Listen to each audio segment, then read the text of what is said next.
बिस्मिल्लाहिर्रहमानिर्रहीम अस्सलाम वालेकुम डियर स्टूडेंट्स। प्रीवियस लेक्चर में हमने इंटरफेस को डिस्कस किया था। सेल साइकिल का ये पहला स्टेज था।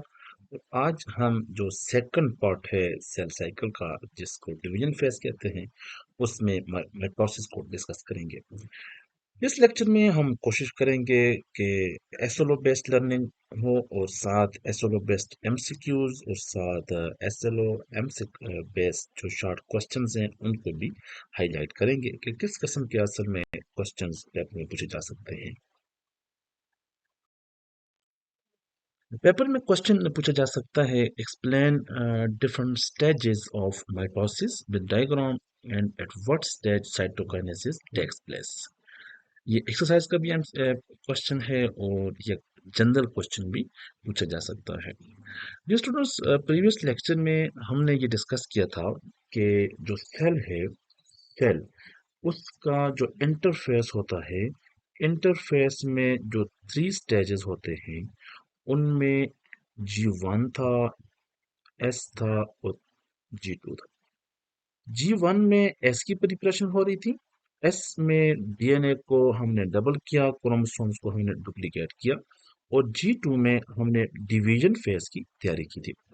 दोस्तों, असल में जो हमारे पास क्रोमोसोम डबल फॉर्म में मौजूद है, जिसके साथ सिस्टर क्रोमेटिड्स मौजूद हैं, असल में डिवीजन फेज का ये काम है कि इन क्रोमेटिड्स को आपस में इलादा करना, इन क्रोमेटिड्स को सेपरेट करना। और जो क्रोमेटिड्स सेपरेट होंगे तो पूरा ये क्रोमोसोम बन जाएगा, ये दूसरा क्रोमोसोम बन जाएगा। ये जो सारा काम होता है ये डिवीजन फेज में होता है। अब डिवीजन फेज में दो किस्म की डिविजन्स होती हैं।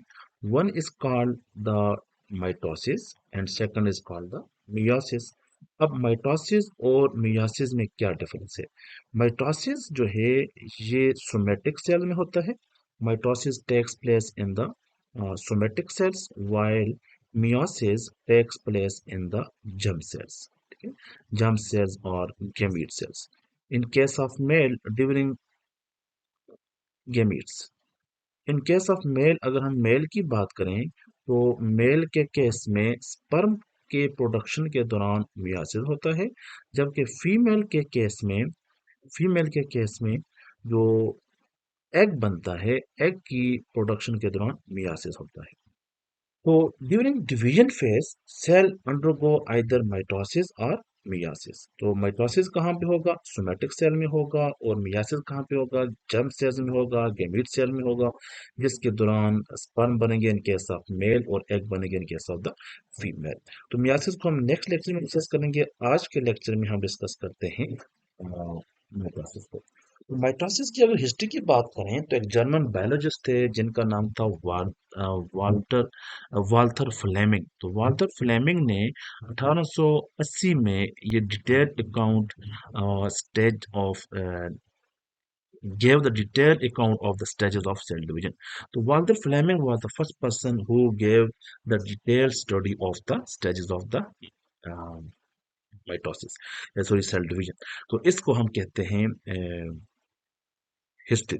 तो हिस्ट्री में वाल्टर फ्लेमिंग का नाम आता है, जिन्होंने 1880 में detail account stages of the cell division पे बात की। उन्होंने ये ऑब्जर्व किया कि कोई भी डिवाइडिंग सेल है, उसका जो न्यूक्लियस है वो सीरीज ऑफ चेंजेस के बाद डिवाइड होता है, जिनको उन्होंने माइटोसिस का नाम दिया। जो series of events that occur in the division of the nucleus that are called the mitosis. अब माइटोसिस की हम डिवीजन कैसे डिफिनेशन कैसे करते हैं? तो mitosis is a type of cell division in which the cell divide into two daughter cell. अब cell दो डॉटर सेल में डिवाइड होगा। जब सेल दो डॉटर सेल में डिवाइड होगा तो अब जो दो डॉटर सेल्स हैं इनके जो नंबर ऑफ क्रोमोसोम्स हैं they will the same. Each daughter cell receive same number of chromosome as in the parent cell. और यही माइटोसिस की definition है कि when a cell divide into two daughter cell and each daughter cell receives same number of chromosome as present in the parent cell। अब parent cell में और daughter cell में जो number of chromosome है उनमें कोई difference नहीं होता, वो बिल्कुल सेम रहते हैं, constant रहते हैं in case of the mitosis। जैसे हमने डिस्कस किया कि एस फेज ऑफ इंटरफेस के दौरान जो पेरेंट सेल होते हैं, उसका जो क्रोमोसोम की कॉपीज बनती हैं, वो जो कॉपीज हैं उनको हमने अब माइटोसिस के दौरान अलग करना है। In mitosis the copies of chromosome are distributed equally to both daughter cell. तो माइटोसिस का असल काम ये होता है कि जो हमारे पास क्रोमोसोम डबल हुआ, उस डबल क्रोमोसोम को इक्वल अमाउंट ऑफ द जो क्रोमोसोम है उनको डॉटर सेल में सेपरेट करना, उनको डॉटर सेल में डिस्ट्रीब्यूट करना है। तो इन समरी हम कह सकते हैं कि माइटोसिस वो सेल डिवीजन होती है जिसमें पेरेंट सेल से दो डॉटर सेल बनते हैं, और जो डॉटर सेल है उनमें नंबर ऑफ क्रोमोसोम की तादाद एज इट इज रहती है जैसे कि पेरेंट सेल में होती है। Mitosis takes place in the eukaryotic cell, जबकि प्रोकैरियोटिक सेल में माइटोसिस नहीं होता। प्रोकैरियोटिक सेल में बाइनरी फिशन होती है, और इसी बाइनरी फिशन को हम कहते हैं एमाइटोसिस। तो अक्सर औकात पूछा जाता है व्हाट इज एमाइटोसिस। तो amitosis is a binary fission process that occur in the prokaryotic cell। Prokaryotic cell में चूंकि माइटोसिस नहीं होता, उसमें बाइनरी फिशन होती है, तो उस बाइनरी फिशन को हम ए माइटोसिस कहते हैं। That is called the A mitosis.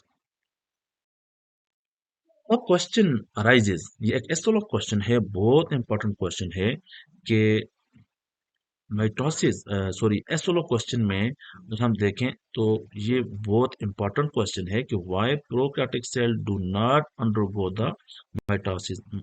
Prokaryotic cell की मिसाल क्या है? बैक्टीरिया है, सियानोबैक्टीरिया है, इसके अलावा माइकोप्लाज्मा है, बहुत सारी एग्जांपल्स हैं प्रोकैरियोटिक सेल की। तो अब ये प्रोकैरियोटिक सेल जो है, बैक्टीरिया जो है, इसमें माइटोसिस क्यों नहीं होती? Why mitosis does do not take place in the mitosis sorry in the prokaryotes। तो इसका आंसर ये है कि प्रोकैरियोटिक का जो जीनोम होता है, it consist of single circular chromosome. उसका जो क्रोमोसोम होता है वो सिंगल सर्कुलर क्रोमोसोम होता है। दूसरी बात ये है कि mitosis need nucleus and multiple chromosome. अब न्यूक्लियस चाहिए होगा माइटोसिस के लिए, और यहाँ पे चूंकि कोई न्यूक्लियस नहीं होता, there is no nucleus, no nucleus in case of the prokaryotic cell. That's why there is no mitosis. Mitosis is a type of nuclear division. Bacteria do not have nuclei. अब mitosis की दूसरी जो खूबसूरती ये है कि mitosis is facilitated by the microtubule. Mitosis को microtubule चाहिए होते हैं, and prokaryotic cell bacteria do not possess microtubule. उसके पास माइक्रोट्यूब्यूल्स नहीं होते। It is the second reason bacteria do not undergo the mitosis, कि बैक्टीरिया में माइटोसिस नहीं होती। That's why prokaryotic division is simplified. Prokaryotic cell divides by binary fission instead of mitosis, and this type of division is called the amitosis, जैसे हम पहले discuss कर चुके हैं। तो ये दो रीजन है, एक इसका जो क्रोमोसोम है वो सिंगल है, सर्कुलर है। दूसरी बात यह है कि इसमें न्यूक्लियस नहीं होता। तीसरी बात यह है कि इसमें माइक्रोट्यूब्यूल नहीं होते। That's why prokaryotic cell do not undergo the mitosis। Now, moving towards the stages of the mitosis. The process of mitosis can be divided into two main stages. Number one, karyokinesis, and number second is called the cytokinesis. Karyokinesis is actually the division of nucleus. Karyo means nucleus and kinesis means division. So, division of nucleus is called the karyokinesis. अगर हम nucleus को divide करेंगे तो इसको हम karyokinesis कहेंगे। और second जो फेज आता है उसको हम कहते हैं साइटोकाइनेसिस। तो cytokinesis actually is the division of the cytoplasm। It is the division of the cytoplasm. Cyto mean cell and the kinesis mean the division. So division of the cell cytoplasm is called the cytokinesis।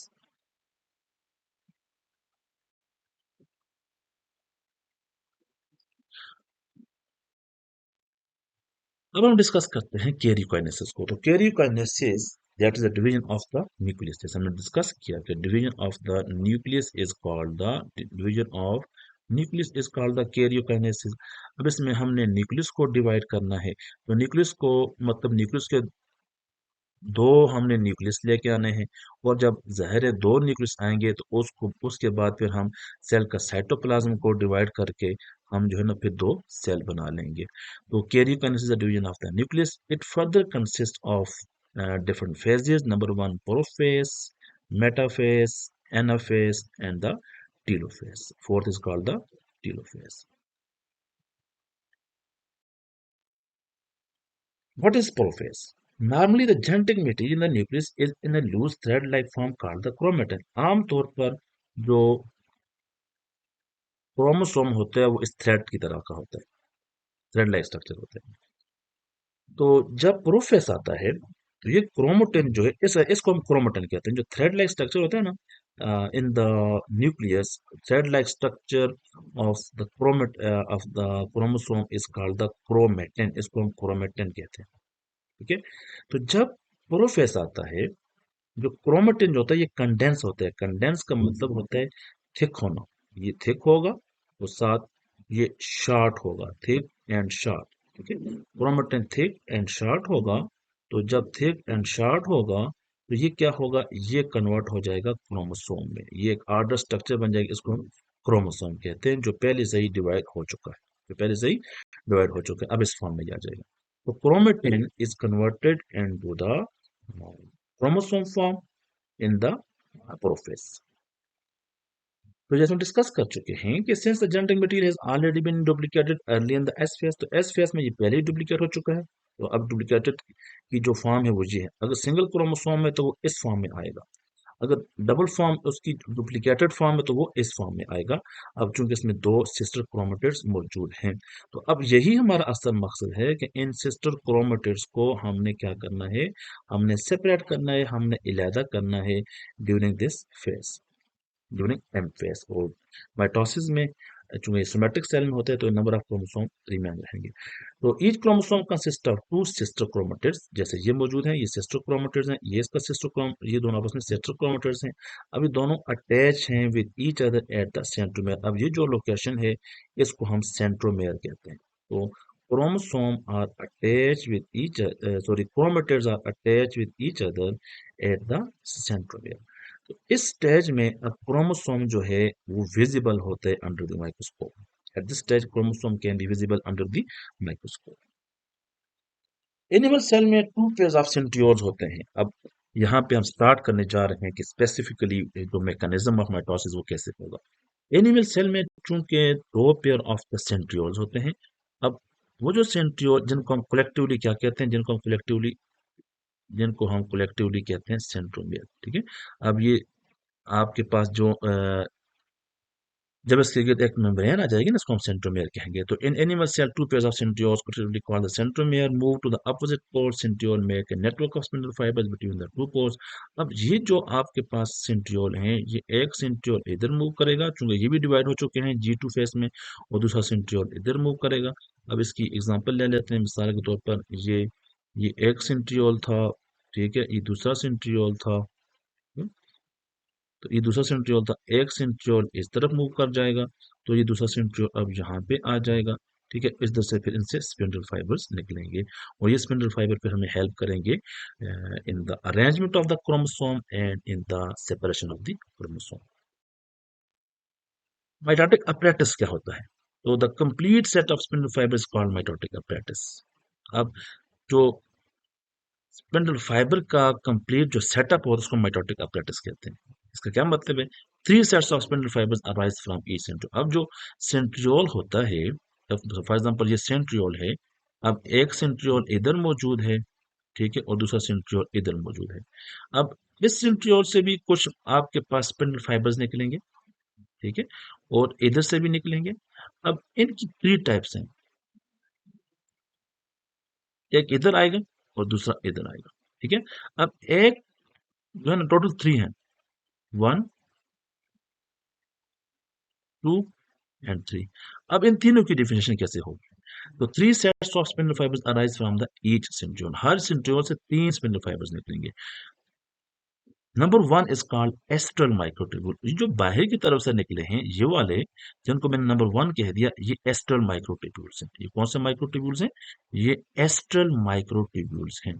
तो astral microtubule वो tubules होते हैं जो star shape structure बनाते हैं। तो microtubules radiate outward, जो बाहर की तरफ मूव करते हैं। देखिए अब यहाँ पे भी ये बाहर की तरफ मूव किया, इनको ये एक स्टार शेप स्ट्रक्चर बनाते हैं। तो इनको हम क्या कहते हैं? इनको हम एस्टर माइक्रोट्यूब्यूल है। तो एस्टर माइक्रोट्यूब्यूल एक हमारे पास स्पिंडल फाइबर आ, ठीक है। तो aster microtubule radiate outward and form a star-shaped structure called the western microtubule. अब जो सेकंड नंबर पे आएगा उनको हम कहते हैं काइनेटोकोर माइक्रोट्यूब्यूल्स। अब काइनेटोकोर माइक्रोट्यूब्यूल्स वो होते हैं, इनको फॉर एग्जांपल हम काइनेटोकोर कह सकते हैं। तो काइनेटोकोर जो है, काइनेटोकोर माइक्रोट्यूब्यूल, ये वो माइक्रोट्यूब्यूल होते हैं जिन्होंने क्रोमोसोम के साथ जाकर अटैच करना होता है। अब ये यहाँ से इधर से भी आएगा और इधर से भी आएगा, जो ये क्रोमोसोम इस वक्त डबल फॉर्म में, इस फॉर्म में। अब एक माइक्रोट्यूब्यूल इस तरफ से आएगा, दूसरा माइक्रोट्यूब्यूल इस तरफ से आएगा, और ये जो रीजन होती है क्रोमोसोम का, ये रीजन जिधर आपके पास इन माइक्रोट्यूब्यूल ने अटैच होने, उस रीजन को हम काइनेटोकोर कहते हैं। असल में काइनेटोकोर एक प्रोटीन है। तो kinetochore is a protein at the chromosome that is responsible for the attachment of the kinetochore spindle fibers. तो kinetochore microtubules are attached to the kinetochore of the chromosome. तो kinetochore microtubule क्या करते हैं? ये chromosome के kinetochore के साथ attach होते हैं। तो काइनेटोकोर अब क्या है? Kinetochore protein, complex protein structure है that is point where spindle fibres attach. तो ये वो पॉइंट होता है जहां पे स्पिंडल फाइबर अटैच होते हैं। तो पहला कौन सा था? एस्टर माइक्रोट्यूब्यूल, जो आउटवर्ड रेडिएट करते हैं, स्टार शेप बनाते हैं। दूसरा काइनेटोकोर माइक्रोट्यूब्यूल है। काइनेटोकोर माइक्रोट्यूब्यूल वो होते हैं जो काइनेटोकोर ऑफ क्रोमोसोम के साथ अटैच करते हैं। और अब काइनेटोकोर क्या है? काइनेटोकोर एक कम्प्लेक्स प्रोटीन स्ट्रक्चर है जहां पे स्पिंडल फाइबर अटैच करते हैं। थर्ड नंबर पे आते हैं पोलर माइक्रोट्यूब्यूल। तो पोलर माइक्रोट्यूब्यूल, अब ये वो माइक्रोट्यूब्यूल होते हैं जो एक पोल से आएंगे दूसरे पोल की तरफ, इधर से भी आएंगे। जैसे मैंने तीसरा नंबर पे आपको कहा था कि जो थर्ड नंबर है ये हमारे पास कौन सा आएगा? ये पोलर माइक्रोट्यूब्यूल है। तो polar microtubule arise from one pole and come in contact with the microtubule of the other pole. ये दूसरे माइक्रोट्यूब्यूल के साथ आकर अटैच होंगे। एक पोल से इधर से आएंगे, दूसरे पोल आकर अटैच, इनके साथ क्रोमोसोम अटैच नहीं होंगे। सो there are three types of the spindle fibers or microtubules. One is called the ester microtubules, second is called caroticore microtubules, and third is called polar microtubules, और इसी को mitotic apparatus कहते हैं। The complete set of spindle fiber is called the mitotic apparatus. This is the clear diagram. ये हमारे पास अब clear एक diagram मौजूद है, ठीक है। अब इस क्लियर डायग्राम में हम देखें तो हमारे पास देखें ये जो क्रोमोसोम है, ये क्रोमोसोम, ये क्रोमोसोम इसका सिस्टर क्रोमेटिड, जिसका एक सिस्टर क्रोमेटिड ये, दूसरा सिस्टर क्रोमेटिड ये, डुप्लीकेटेड फॉर्म में यहाँ पे ये क्रोमेटिन प्रोटीन मौजूद है, इसके साथ आकर काइनेटोकोर माइक्रोट्यूब्यूल अटैच है, उसको हम कैव फाइबर्स कहते हैं, ठीक है। दूसरे जो है ये कहीं भी आकर अटैच नहीं हो रहे, ठीक है। ये दूसरे कहीं भी आकर अटैच नहीं हो रहे, इनको हम कहते हैं पोलर माइक्रोट्यूब्यूल। ये डायग्राम में नजर आ रहा है, इनको बोलते हैं पोलर माइक्रोट्यूब्यूल। और तीसरे हमारे पास जो है ये स्टार शेप रेडिएट कर रहे हैं, इनको हम बोलते हैं एस्टर माइक्रोट्यूब्यूल्स। और ये माइक्रोट्यूब्यूल ऑर्गेनाइजिंग सेंटर होता है, यहाँ से माइक्रोट्यूब्यूल निकलते हैं, एमटीओसी बोलते हैं इसको, microtubule organising centre, MTOC. This is all about the mitotic apparatus। जब प्लांट के केस में क्या होता है? प्लांट के केस में ये होता है कि चूंकि प्लांट का जो न्यूक्लियस होता है वो साइड पे होता है, ठीक है, यहाँ पे होगा in the presence of the this vacuole, ये यहाँ पे होता है। तो हाईली जो वैक्यूलेटेड प्लांट्स होते हैं ना, तो nucleus has to migrate to the centre of the cell before prophase. Prophase से पहले इसके जो न्यूक्लियस है वो उसने सेंटर में माइग्रेट होना होता है। न्यूक्लियस, ये क्रोम, यहाँ पे जो वैक्यूल है ये स्कार्ड हो जाएगा। प्लांट में चूंकि सेंट्रियोल नहीं होते, there is no centriole in the plants, तो जो माइटोटिक स्पिंडल्स हैं वो कैसे फॉर्म होते हैं? तो mitotic spindles are form by the aggregation of spindle fibre present in the cytoplasm. तो जो स्पिंडल फाइबर्स का वहां पे जो एग्रीगेशन होता है उससे माइटोटिक स्पिंडल बनते हैं। जो स्पिंडल फाइबर का वहां पे एक तरह का एग्रीगेशन होता है, असल में बेसल प्रोटीन्स होती हैं, हमको बेसल प्रोटीन्स कहते हैं। तो ये basal proteins that are responsible for the formation of the mitotic spindle। अच्छा, प्रोफेस में जो फिर असल में नेक्स्ट पॉइंट होता है, जो न्यूक्लियोलस होता है वो डिसअपियर हो जाता है और न्यूक्लियर मेम्ब्रेन ब्रेक डाउन हो जाती है, ताकि क्रोमोसोम जो है वो क्लियरली विजिबल हो जाए, उनको माइग्रेशन में अपोजिट पोल की तरफ माइग्रेशन में कोई दिक्कत पेश ना आए। तो ये प्रोफेस के बारे में सारा कुछ था। तो प्रोफेस में हमने देखा कि क्रोमेटिन कंडेंस हुए, सेंट्रोसोम ने अपने आप को रिप्लिकेट किया, ऑपोजिट पोल की तरफ मूव किए, उनसे माइक्रोट्यूब्यूल ओरिजिनेट हुए, 3 किस्म के माइक्रोट्यूब्यूल ओरिजिनेट हुए, एस्टर माइक्रोट्यूब्यूल, किनेटोकोर माइक्रोट्यूब्यूल और पोलर माइक्रोट्यूब्यूल। अब फिर कंडेंसेशन ऑफ जो आपके पास क्रोमोसोम है वो कंटिन्यू होगा और फिर स्पिंडल फाइबर्स बनेंगे। ये अब क्रोमोसोम में क्लियर पिक्चर में नजर आ रहा है in the duplicated form having the kinetochore protein. ये काइनेटोकोर प्रोटीन है जिसके साथ आकर काइनेटोकोर स्पिंडल फाइबर्स आकर अटैच या काइनेटोकोर माइक्रोट्यूब्यूल आकर अटैच होंगे। ये बात है मेटाफेज पे। मेटाफेज जो है वो फेस होता है जिसमें क्रोमोसोम अपने आप को इक्वेटर पे अरेंज करते हैं। सिंपल सी बात है।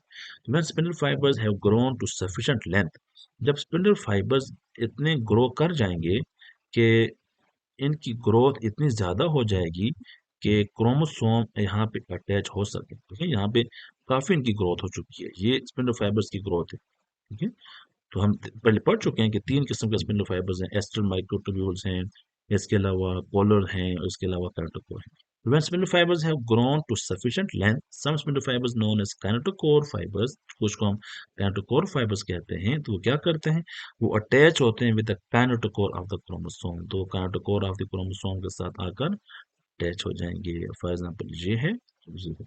दोनों तरफ से आएंगे, एक तरफ से भी और दूसरी तरफ से भी। यहाँ पे क्या आ जाएंगे, स्पिंडल फाइबर्स आएंगे जिनको हम कैंटोकोर फाइबर्स कहते हैं, कैंटोकोर से आकर अटैच करेंगे।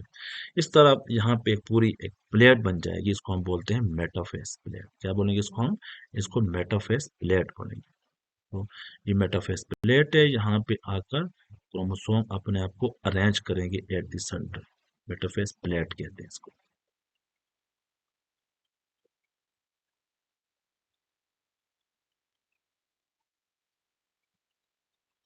Core spindle fibers from opposite poles are attached with each other.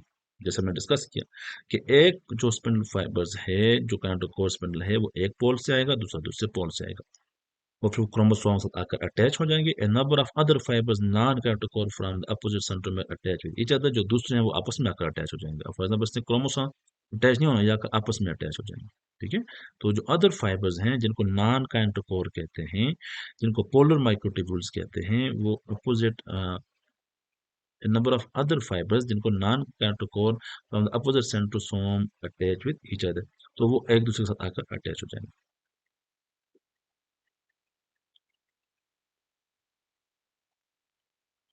During this phase, chromosome arrange itself at the center of the cell, form line of chromosome called the metaphase plate, और इसको equatorial plate भी कहते हैं। तो ये वो specific diagram है जिसको हमने अभी डिस्कस किया कि देखें यहाँ पे ये सारे क्रोमोसोम ने अपने आप को यहाँ पे सेंटर में अरेंज कर लिया है। इसको हम बोलते हैं मेटाफेस प्लेट। और ये नॉन जो काइनेटोकोर स्पिंडल्स हैं वो जो है ना क्रोमोसोम के साथ तो अटैच नहीं होंगे, वो आएंगे आपस में अटैच हो जाएंगे। यहाँ पे आपस में अटैच हो रहे हैं, इसको बोलते हैं नॉन काइनेटोकोर स्पिंडल फाइबर्स। और जो क्रोमोसोम के साथ अटैच उनको बोलते हैं काइनेटोकोर स्पिंडल फाइबर्स। एनाफेस, जो सेंट्रोमेयर ऑफ ईच क्रोमोसोम अब सेपरेट्स इनटू टू पार्ट्स। अब एनाफेस का काम क्या है? एनाफेस बहुत ही इंटरेस्टिंग और बहुत ही इंपॉर्टेंट स्टेप है। अब जो क्रोमोसोम सेंट्रोमेयर में अटैच हैं, यहाँ से इन जो क्रोमेटिड्स हैं इनको आपस में इलादा करना है, और ये जो इलादा करेगा सेंट्रोमेयर ऑफ ईच क्रोमोसोम अब यहाँ पे सेपरेट आउट होगा, और सेपरेट आउट होकर दो क्रोमोसोम आपस अब बन जाएंगे। जो सिस्टर क्रोमेटिड्स हैं वो इलादा हो जाएंगे। Spindle fibers contact and they pull the chromatids daughter chromosome toward their respective poles। अब ये थोड़ा सा यहाँ पे कंटेक्ट होंगे, ये इधर कंटेक्ट होगा स्पिंडल फाइबर्स, ये दूसरा वाला इधर कंटेक्ट होगा। इस इनके कंटेक्ट होने से जो क्रोमेटिड्स हैं वो अपने रिस्पेक्टिव पोल की तरफ, ये वाला क्रोमोसोम इस पोल की तरफ चला जाएगा, दूसरा क्रोमोसोम इस पोल की तरफ चला जाएगा। अब यहाँ पे फिर साइटोकाइनेसिस भी स्टार्ट हो जाएगी। Cytokinesis begins in anaphase. तो आप देख सकते हैं यहाँ पे जो क्रोमोसोम पहले अपने आप को उन्होंने जो अरेंज किया था इन द डबल फॉर्म, अब वो क्या हो गया, सेपरेट हो गया। अब एक क्रोमोसोम यहाँ इस तरफ मूव कर गया, दूसरा क्रोमोसोम इस तरफ मूव कर गया। और यही असल मकसद होता है, यही असल मैकेनिज्म है माइटोसिस का, और यही असल इम्पोर्टेंस है कि वो जो क्रोमोसोम डबल हुए थे, जो क्रोमोसोम जो है ना अपने आप को क्रोमेटिड्स जो सिस्टर क्रोमेटेड की फॉर्म में थे, इनको अब सेपरेट करना है। और जो सेपरेशन किधर हो रही है, ये एनाफेज में हो रही है। अब एक क्रोमेटेड यहाँ पे आ जाएगा, दूसरा क्रोमेटेड यहाँ पे आ जाएगा, और फिर यहाँ पे क्या हो जाएगा, ये एक वक्त ऐसा आएगा इस पोल में पहुंच जाएंगे। उस फेज को हम बोलते हैं टीलोफेज। अब आखिरी जो फेज है, phase number 2, that is called the telophase. Telophase में स्पिंडल फाइबर्स ब्रेक डाउन हो जाएंगे। स्पिंडल फाइबर जो थे वो अब ब्रेक हो गए। क्यों? क्रोमोसोम रीच देयर रिस्पेक्टिव पोल, क्योंकि क्रोमोसोम अपने अपने पोल्स पर पहुंच गए। ये वाला क्रोमोसोम इस पोल पर पहुंच गया, ये वाला क्रोमोसोम इस पोल पर पहुंच गया। Chromosome uncoil to become thin chromatid. अब क्रोमोसोम यहाँ पे पहले क्या हुए थे, पहले कॉइल हुए थे, कंडेंस हुए थे, वो क्रोमेटेड ऐसे जो है ना क्लियर क्रोमोसोम बने थे। अब वे फिर दोबारा अनकॉइल होकर फिर क्रोमेटिन बनेंगे, फिर ऐसे थ्रेड लाइक स्ट्रक्चर बनेंगे। फिर टू डॉटर न्यूक्लियाई और फॉर्म, अब दो डॉटर न्यूक्लियाई फॉर्म हो जाएंगे यहाँ पे। ठीक है, क्यों? कि अब जो बातें हमारे पास प्रोफेस में हुई थी कि जो क्रोमोसोम जो है ना वो सॉरी न्यूक्लियर मेम्ब्रेन वहाँ पे डिसअपीयर, यहाँ पे न्यूक्लियर मेम्ब्रेन अपीयर हो जाएगी। वहाँ पे न्यूक्लियोलस डिसअपीयर, यहाँ पे न्यूक्लियोलस बन जाएगा। तो इस तरह हमारे पास अब दो न्यूक्लियस बन जाएंगे। कितने न्यूक्लियस बन जाएंगे? दो न्यूक्लियस बन जाएंगे। तो two daughter nuclei are form with each with the same number of chromosome as और प्रेजेंट द पेरेंट सेल। अब दो न्यूक्लियस बन गए हैं। एक न्यूक्लियस ये है, इसके पास भी उतने ही क्रोमोसोम थे हैं जितने पेरेंट के पास है। अभी दूसरा न्यूक्लियस बन गया, हालांकि ये सेल अभी एक ही है। ठीक है, अब हमने सेकंड फेज में क्या करना है, इसको साइटोप्लाज्म को इधर से रिमूव करना है, मतलब डिवाइड करना है। अब सब साइटोप्लाज्म डिवाइड हो जाएगा तो फिर ये दो सेल्स बन जाएंगे। इसके पास अपना न्यूक्लियस आ जाएगा, इसके पास अपना न्यूक्लियस आ जाएगा। दोनों के पास नंबर ऑफ क्रोमोसोम क्या होंगे? सेम होंगे। Very good picture. तो अब यहाँ पे हम देख सकते हैं कि हमारे पास अब यहाँ पे कितने न्यूक्लियस हैं? दो न्यूक्लियस हैं, और दोनों न्यूक्लियस के पास नंबर ऑफ क्रोमोसोम क्या है? सेम है। और इनके गिर्द न्यूक्लियर मेम्ब्रेन भी अपीयर हो चुकी है, न्यूक्लियोलस भी अपीयर हो चुका है। अब ये दो न्यूक्लियस बन गए। अब हमने साइटोप्लाज्म को डिवाइड करके दो न्यूक्लियस बनाने, और साइटोप्लाज्म डिवीजन को साइटोकाइनेसिस कहते हैं। This is a very clear picture of the mitosis, different stages of mitosis. अब कहाँ से शुरू करें? तो शुरू करने के लिए हमने और इंटरफेस को इस्तेमाल करेंगे। तो इंटरफेस में हमने पढ़ा था एस होगा, G1 होगा, एस होगा, G2 होगा, लेकिन असल में मकसद क्या होगा? क्रोमोसोम को डबल करना होगा। अब यहाँ पे क्रोमोसोम डबल फॉर्म में मौजूद है। इसके बाद क्या होगा कि प्रोफेस में ये जो क्रोमोसोम है वो कंडेंस होकर क्लियर क्रोमोसोम, जो क्रोमेटेड है वो अब हमारे पास क्लियर क्रोमोसोम की पिक्चर दे रहा है। और सेंट्रोमेयर जो है वो भी डिवाइड होकर दो बन जाएंगे और अपोजिट पोल की तरफ मूव कर जाएंगे। फिर इनसे स्पिंडल फाइबर ओरिजिनेट होंगे। प्रोमेटाफेस आएगा। प्रोमेटाफेस में जो ये अच्छा न्यूक्लियर एनवेलप यहाँ पे खत्म हो जाएगा। ठीक है, यहाँ पे न्यूक्लियर एनवेलप खत्म हो जाएगा, न्यूक्लियोलस भी खत्म हो जाएगा। अब देखें यहाँ पे हमारे पास कोई न्यूक्लियस मौजूद नहीं है, सारा साइटोप्लाज्म का रीजन है। अब क्रोमोसोम ने अपने आप को अरेंज करने की कोशिश की है, कहाँ पे? इक्वेटर पे। इन स्पिंडल फाइबर से अपने आप को अरेंज करेंगे। अब एक वक्त ऐसा आएगा कि ये मेटाफेस में बिल्कुल क्लियरली सेंटर में अरेंज हो जाएंगे। एनाफेस में क्या हो जाएगा? सिस्टर क्रोमेटिड्स अलग होना शुरू हो जाएंगे। और टीलोफेस में क्या हो जाएगा?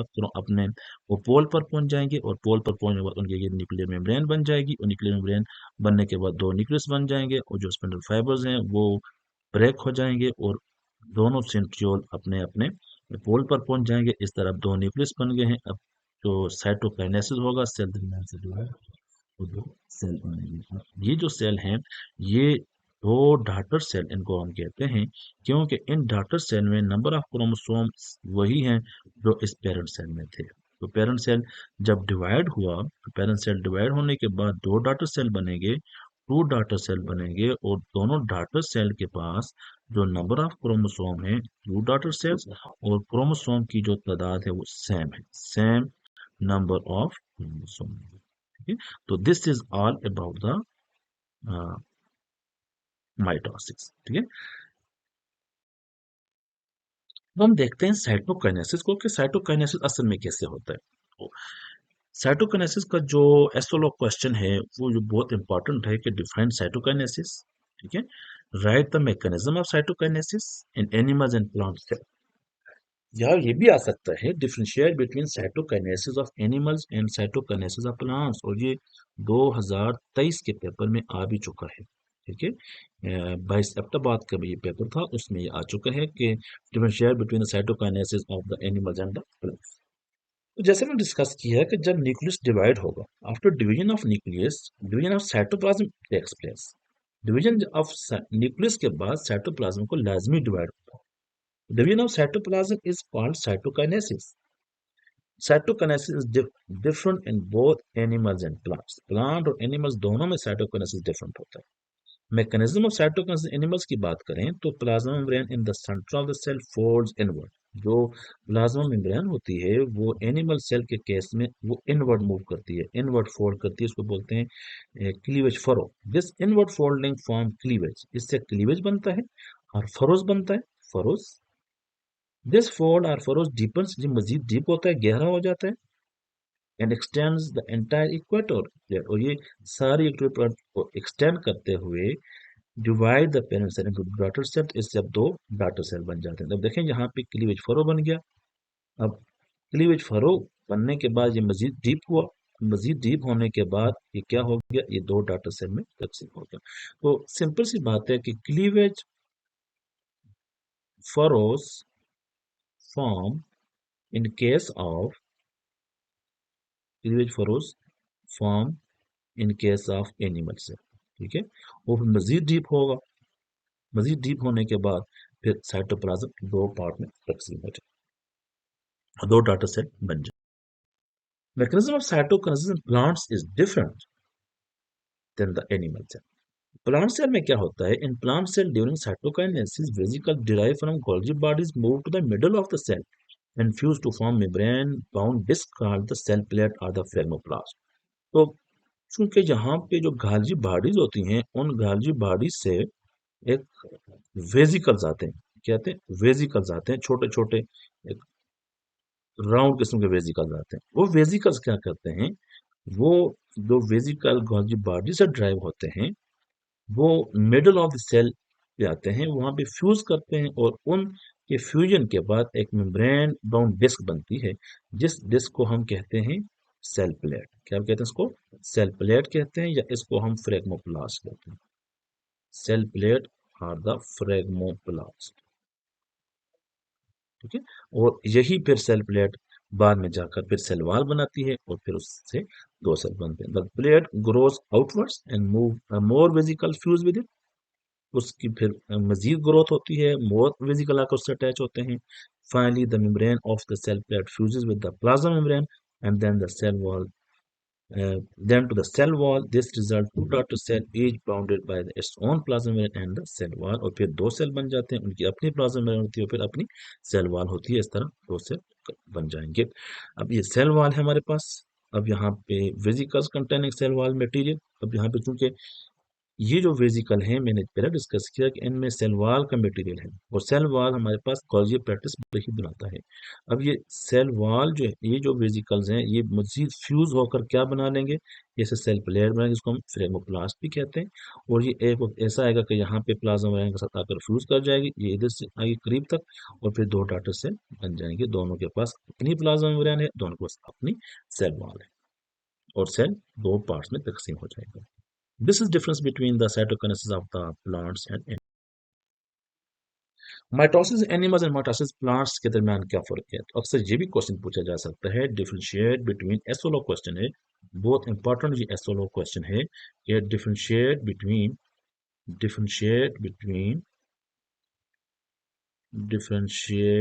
Between mitosis in animals and mitosis in the plants. अब सुन लें, animal contain centriole from which spinal microtubules arise from it. क्योंकि एनिमल के केस में सेंट्रियोल्स होते हैं, और इनसे क्या निकलते हैं, इनसे माइक्रोट्यूब्यूल्स निकलते हैं। जबकि higher plant lack centriole, higher plants में सेंट्रियोल नहीं होते, instead they have analogous regions from which spindle microtubules radiate, जिसको हम बेसल प्रोटीन्स कहते हैं। क्या कहते हैं, बेसल प्रोटीन्स कहते हैं। Aggregation of the spindle fibre होता है, वहां पे बेसल प्रोटीन्स होती हैं। ठीक होगी बात, ये जहाँ पे कोई सेंट्रियोल नहीं होते, हाइड्रो प्लांट्स की बात होगी। The shape of the cell change greatly during mitosis. अब मेटासिस के दौरान जो सेल की शेप है वो बहुत ज्यादा चेंज होती है। The shape of cell does not change due to the surrounded rigid cell wall. उसकी जो शेप वो चेंज नहीं होती, क्योंकि इसके गिर्द क्या होती है, सेल वॉल होती है। ये बहुत इंपॉर्टेंट पॉइंट है।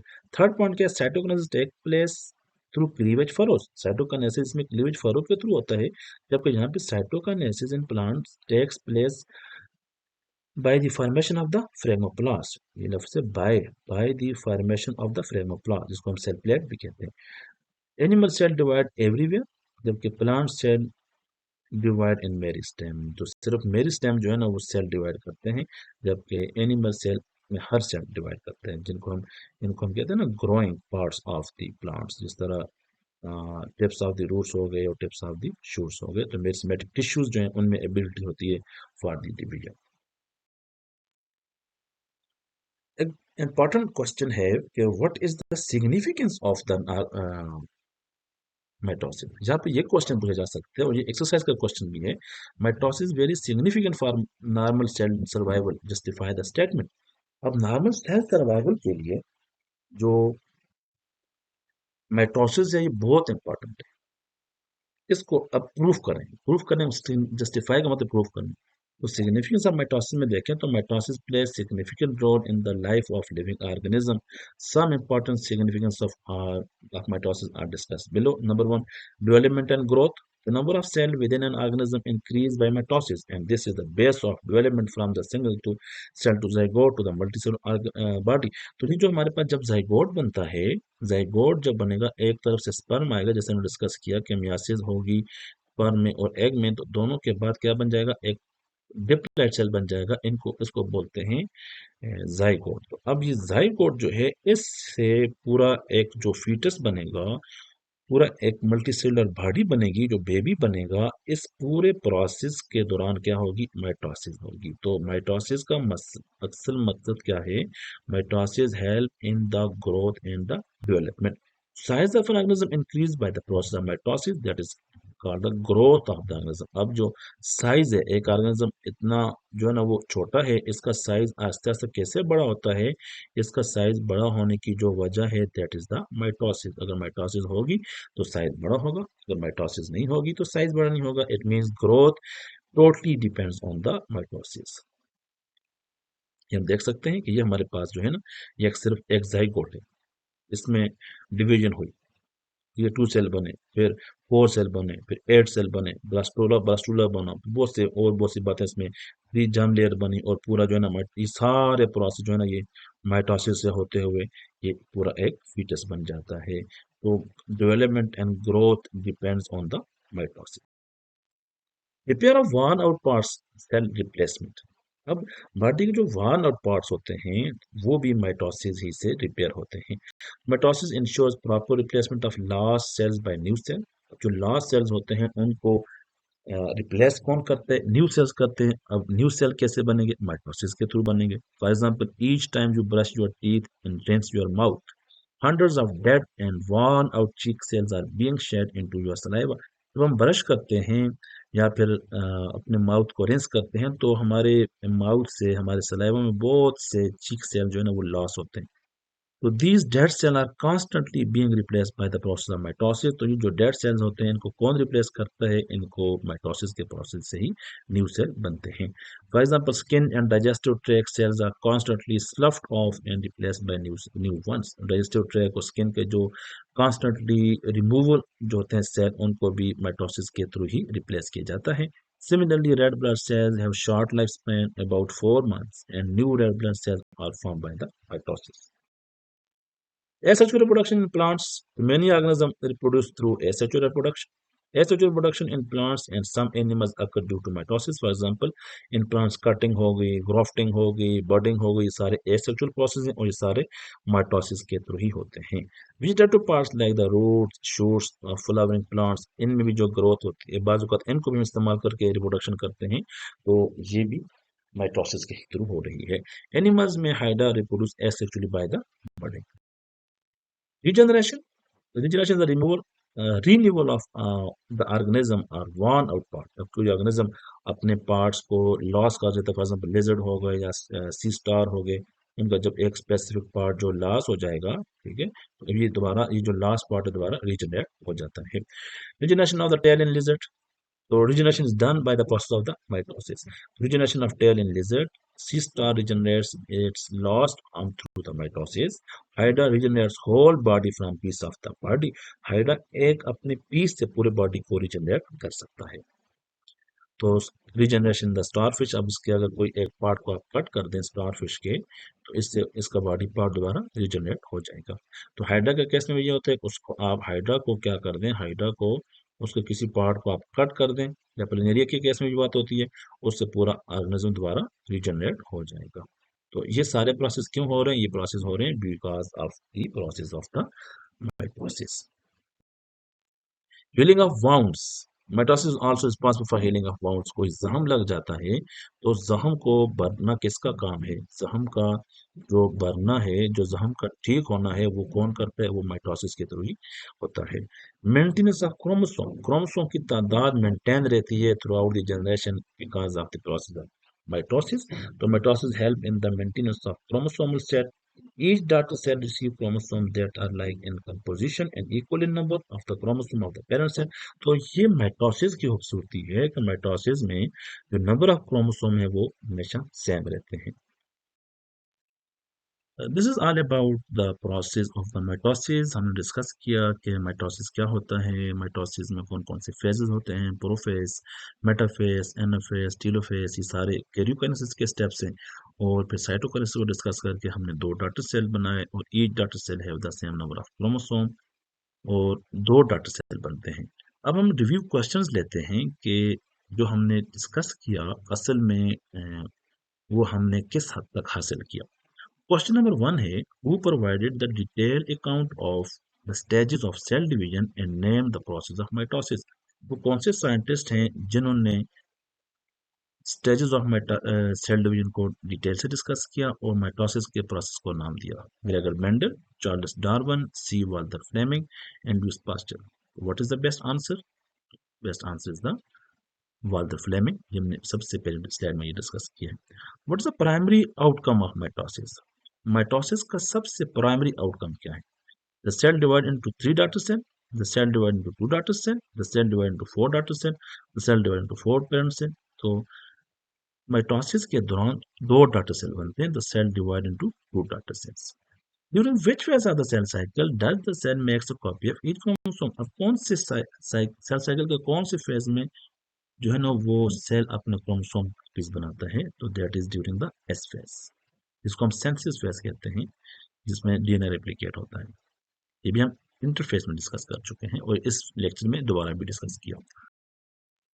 क्वेश्चन नंबर 4 है, in which type of the cell does mitosis occur? Mitosis कौन से सेल्स में होता है? Prokaryotic cell, eukaryotic cells, both prokaryotic and eukaryotic cell, neither prokaryotic और यूकैरियोटिक सेल। तो बेस्ट आंसर है option number B, mitosis occurs in the eukaryotic cell. Prokaryotic cell में binary fission होती है, इसको हम एमाइटोसिस कहते हैं।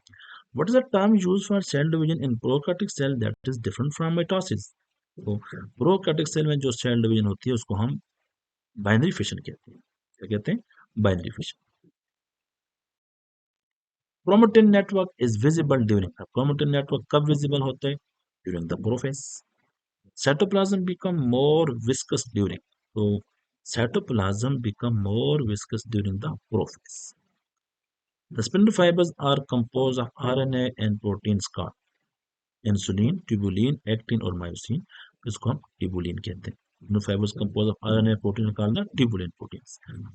The microtubules are composed of protein, tubulin and traces of the, तो microtubule में कुछ RNA भी होता है, कुछ RNA भी होता है। The number of sets of microtubules originate from each pair of, अब एक जो सेंट्रियोल है उसके mean each pair of centriole से कितने माइक्रोट्यूब्यूल निकलते हैं? तो जैसे हमने डिस्कस किया 3 पेयर्स, एक को हम एस्टर माइक्रोट्यूब्यूल्स कहते हैं, दूसरे को काइनेटोकोर माइक्रोट्यूब्यूल्स कहते हैं और तीसरे को हम पोलर माइक्रोट्यूब्यूल कहते हैं। Question number 11, during the cell division the plant cell is not seen to have, plant cell में क्या नहीं होते? स्पिंडल फाइबर्स नहीं होते, सेंट्रोमेयर नहीं होते, क्रोमेटिड्स नहीं होते, सेंट्रियोल नहीं होते, तो सेंट्रियोल नहीं होते प्लांट के अंदर। Stage of mitosis eight which chromatid separate, अब क्रोमेटिड कब सेपरेट होते हैं? तो क्रोमेटिड सेपरेट होते हैं during the anaphase. Morphology of chromosome is best study during, अब आप क्रोमोसोम की मॉर्फोलॉजी को कब स्टडी कर सकते हैं? तो मेटाफेज में, क्योंकि सही विजिबल होते हैं और वो इक्वेटर पर रेंज हो होते हैं, हमें क्लियर नजर आते हैं। Mitosis takes place during, mitosis कब होती है? Healing of wound, development and growth, vegetative propagation, तो all of these are correct. Healing of wound में भी माइटोसिस होती है, डेवलपमेंट एंड ग्रोथ भी माइटोसिस पर डिपेंड करता है, विजाटो प्रोपगेशन में भी माइटोसिस होती है, all of these. Most critical phase of mitosis which ensure equal distribution of chromatids in daughter cell is, तो equal distribution जो है वो एनाफेज के दौरान होती है, क्योंकि एनाफेज के दौरान क्रोमेटिड सेपरेट होते हैं। Actual cell division is cytokinesis, क्योंकि इसी के दौरान तो सेल डिवाइड होता है दो पार्ट्स में। Karyokinesis involves division of nucleus, and cytokinesis refers to the division of the cytoplasm. A human, a cell of human being has 46 chromosomes. It divided to form some daughter cell, each having 23 pairs of chromosome. The division would be, इसको तो हम meiosis कहेंगे, क्योंकि reduction division है, ये हम next class में discuss करेंगे। मियोसिस क्या होता है? तो मियोसिस में नंबर ऑफ क्रोमोसोम हाफ होते हैं। Reverse of prophase is the, prophase का रिवर्स क्या होता है? टीलोफेस होता है, क्योंकि प्रोफेस में न्यूक्लियर एनवेलप डिसअपियर होता है, न्यूक्लियोलस डिसअपियर होता है, और वो सारे काम आकर टीलोफेस में होते हैं। यहाँ पे न्यूक्लियर एनवेलप भी बन जाता है, यहाँ पे न्यूक्लियोलस भी बन जाते हैं, और दो न्यूक्लियस बन जाते हैं। Which statement is not true about the phragmoplast? अब फ्लेगमोप्लास्ट के लिए कौन सी स्टेटमेंट ठीक नहीं है? Form from vesicle, originated from Golgi apparatus, ये तो ठीक है। प्रेजेंट द प्लांट्स ओनली, ये भी ठीक है। Form at the end of anaphase, centre of dividing cell, तो form at the end of anaphase, no, form at the end of the telophase. Prophagmoplast is formed by vesicle originated from the Golgi complex. Which one is absent in animal cell? Animal cell में phlegmoplast नहीं होती। Tissue culture and cloning seek help through the tissue culture और cloning जो है ये mitosis के through होती है। Thank you so much. This is all about the mitosis. उसमें हमने एस वाला क्वेश्चन को डिस्कस किया, साथ हमने रिव्यू क्वेश्चन को भी डिस्कस किया। ये क्वेश्चन और ये पूरा लेक्चर आपको मुख्तलिफ एग्जाम्स के लिए, बोर्ड एग्जाम्स के लिए, इंटी टेस्ट के लिए बहुत हेल्पफुल साबित होगा। Keep watching biology learning zone for the next lecture. In next lecture we will discuss about the meiosis.